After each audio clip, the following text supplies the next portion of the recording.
Good, okay. We had a really good rehearsal yesterday. Everybody seemed to know what they were doing except me. I had practiced and practiced, and I got up here and I mumbled 2 or 3 lines of what I had prepared, and then I went blank. So after thinking about it for a minute, I had this brainstorm. I'll just improvise. And I got about 5 sentences into that. So I says, well, the poor third choice is to read what I put together. So here it is. Hi. I'd like to talk to you today about gratitude. My first 25 years, I thought anger and depression was as natural as being cold or hungry. My strategy for avoiding anger was don't drive during rush hour, avoid my mother-in-law, and drink a lot of beer. Around my 25th birthday, I had the good fortune to read Marcus Aurelius' Meditations. Nothing happened. Well, a lot of things happened, but it was very subtle. Marcus taught me that I might be able to learn how to get stuck in traffic without beating on the steering wheel and making a lot of unpleasant noises.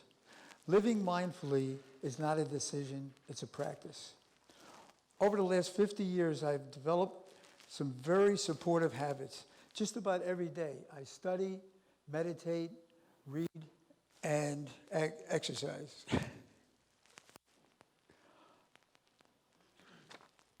Also, healthy food and interesting activities are a help, but far and away, the most powerful tool I found was gratitude. We react to our perception of things. Nothing is all bad.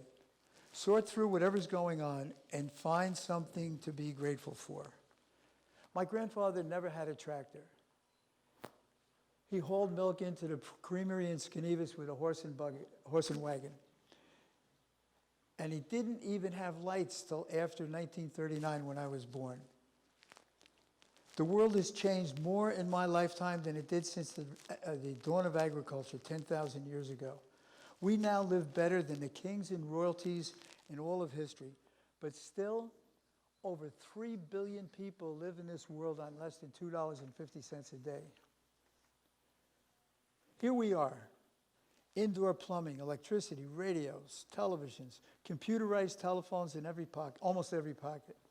In the last 100 years, the life expectancy in America has gone up by 50%. That's for both men and women.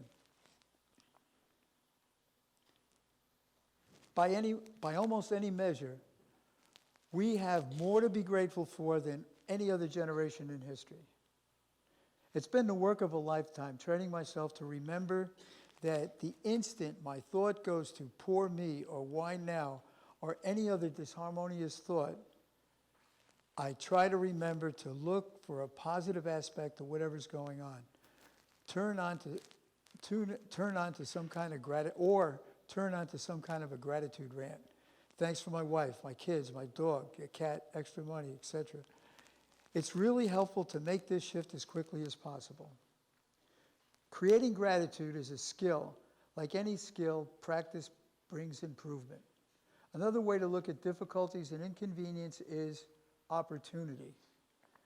Now I can practice my gratitude skills right here in this instant. Rough seas make strong sailors. I can practice the piano whenever I have a keyboard. But the only time I can practice creating gratitude under stress is when everything is wrong. Nothing ain't right. It's a dynamic asset like running a 6-minute mile. If you don't use it, pretty soon you're going to lose it. That's why it's important to be involved with others doing things that are sometimes very unpleasant. The key ingredient is remembering. This impatience or annoyance is a signal. Another opportunity to practice gratitude. Mild impatience can be transformed into a joyous reflection on the brevity of life and what a foolish waste of time it is to be tense. Create the habit of recognizing disturbance as opportunity. Not a difficulty to get away from, but a chance to grow and get resilient. Start a gratitude journal. Talk about it with your friends and family. Put up be grateful signs around your home and at work and your workplace. In addition to gratitude, I also try to reflect on how I would have acted 40 years ago. Last week, I was almost late for a meeting and I couldn't find my cell phone. I laughed out loud when I thought about what a freak show that would have been. Young Dean kicking chairs and muttering about all his miseries, which was a typical way I handled unpleasant situations. It was very unpleasant. Now I find it amusing to reflect. On. Mahatma Gandhi said, "Your beliefs become your thoughts become your words become your actions become your habits become your values, and your values become your destiny." We can materially change our biology with our thoughts. It's easy to see that when you're startled by a lion, but when we create an experience of impatience or annoyance, we set off the same alarm bell, but not quite as loud. This low-level stress takes its toll on our health and our happiness. Every single perception has an associated biological impact. Scared out of my wits. That gave me goosebumps. The hair on my neck bristled. Anger, fear, and impatience wear us down and use up our life force. Joy, happiness, and delight build us up and create energy. I would guess that everyone in this room has been stressed or impatient in the last week or two. That's a small thing, right? Just part of being human. Well, it's a very common thing, but I'm not so sure it's small. We are an accumulation of thousands of small decisions and reactions. The key ingredient is remembering. This impatience or annoyance is a signal. One more opportunity to practice gratitude. In preparing for this talk, I watched some videos on mind over matter. Amy Cuddy's TED Talk, Fake It Till You Become It, has a very powerful message. Fake it until you become it. Practicing may seem difficult at first, but keep at it. Eventually, it will become easy. Being grateful will become a way of life. For years, Tony Robbins has been running seminars that include walking barefoot through 15 feet of red-hot coals. At one seminar, he psyched up a really skeptical Oprah Winfrey.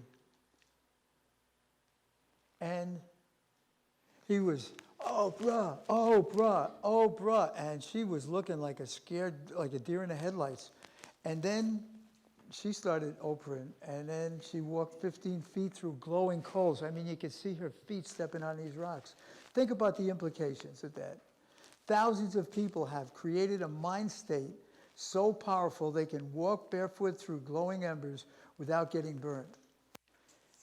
And I get this really big attitude when I come into the kitchen and the cat's sitting on the cutting board chewing away at the chicken I'm preparing for dinner. It was my carelessness that allowed this situation. What should I do? Blame myself? Blame the cat? Or give him a piece of chicken and laugh about my latest but not last stupidity? In 2001, Professor Irving Kirsch had to invoke the Freedom of Information Act to get the Food and Drug Administration to release the results of a group of drug trials. The data showed that in more than half of the critical trials of the 6 leading antidepressant drugs did not outperform the placebos. What an incredible demonstration of the power of our thoughts to alter our biology. We can create or eliminate disease with our minds. Many times I have read, if you really want to learn something, teach it. Over the last few months, as I thought about today's presentation, I became a lot more aware of how often I allowed low-level impatience and displeasure. A voice in my head said, if you want to teach about gratitude, if you want to preach about gratitude, you better really practice it. And I have, and I've seen a difference. Napoleon Hill said, every adversity has within it the seeds of an equal or greater advantage. I'd like to encourage you to seek out the good in every situation you find yourself and practice being grateful. It can really enhance your life. Thank you. So that was the thing that took me 2 months and change and rechange and overchange and everything else. When I left here after this rehearsal, I can't even call it that. On the way home, I had this resolution. I'm going to make up these cue cards like Bill had. He did such a great job. All I have to do, I'll have these cards, and it'll really go great, and I won't have to think. And I did that, and I worked on that. And by about after a beer and going to bed, I got up early, and I was taking a shower. I just realized that's not going to happen. And for whatever that blank was, it's still there. So I figured, well, I got a couple hours to kill. I'll write something else. This is using gratitude skillfully. This isn't some kind of starry-eyed panacea that says everything is wonderful. The world's a messy place, full of surprises. But we can learn how to skillfully navigate this unpredictable river of time if we find ourselves in. It doesn't take knowledge, fitness, or wealth. Just be grateful. That's a really big just. Sort through whatever's going on and find something to be grateful for. If you can't, find something else to be grateful for. So much of the unpleasantness we experience has its roots in inattention. Take a deep breath. Put this occurrence in a realistic perspective. It's not easy, but it's simple. Come into the present. Come into the present moment and be grateful. Most days over the past 50 years, I have read a few passages from Marcus Aurelius' Meditations. So I've been thinking about this for a long time. We have this 5-month-old cat that moved in with us in June. So about 6 o'clock this morning, I'm writing, and he's laying on my lap purring. The room is warm, the coffee's hot. God's in his heaven, all is well. Then he rolls over and bites me. I grit my teeth, grab his cute little head, fully intending to snap his neck and flip him across the room. And then I remember, I love him, and he's only being playful. This whole little drama took place in a microsecond. It was way less than half a second. Gratitude is a skill, a skillful maneuver.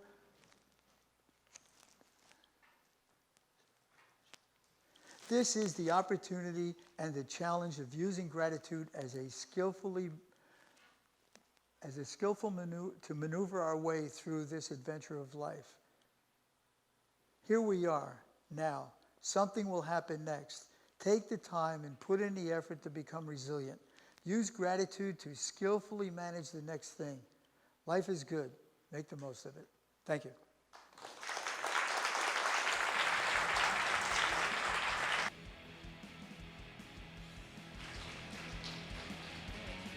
Thank you, Dean. So we need a minute or so for a mic change, and then we'll be out here with Sarah Elbert and Sohail Zandi.